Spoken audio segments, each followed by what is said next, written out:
Starting in 2022, there should be more money available for local road projects once local funding commitments to the I-25 Gap project end next year. But the essential problem remains the same: too many needs and not nearly enough money. KRDO News Channel 13's Scott Harrison is live near the intersection of Powers and Woodman in northeast Colorado Springs to explain what's next on the priority list. Scott.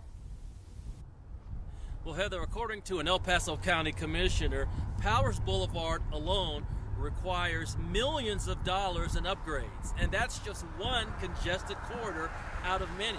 And things are only going to get worse as our area continues to grow.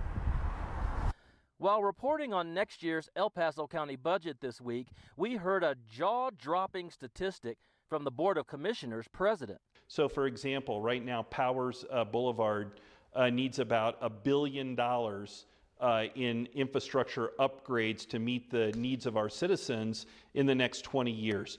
Commissioner Waller says the numbers are based on a recent report he read. CDOT is trying to confirm that for us.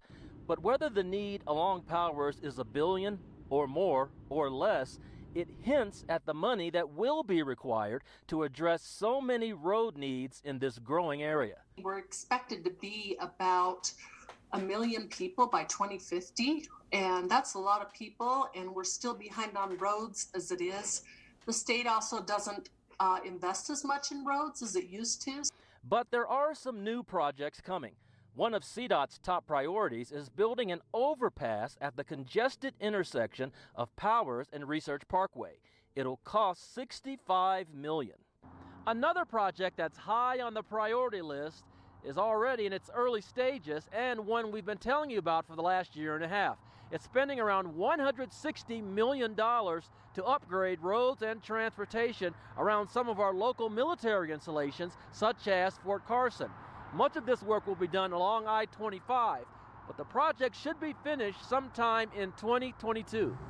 A project that Colorado Springs will start next year is widening 2 miles of Black Forest Road from Woodman to Briargate Parkway. New housing developments have increased traffic there, and for a similar reason, officials will have to do something soon about the traffic backups on the north half of Mark Shuffle Road. That's along the fast-growing Banning Lewis Ranch subdivision and near 2 areas of proposed city annexation.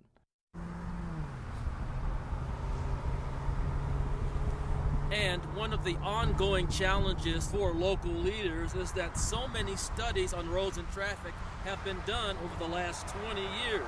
But needs and priorities can change the longer it takes to get those projects done. The I-25 Gap project is one example. 5 to 10 years ago, it was not a priority. Now it is. We are live in northeast Colorado Springs. Scott Harrison, KRDO News Channel 13.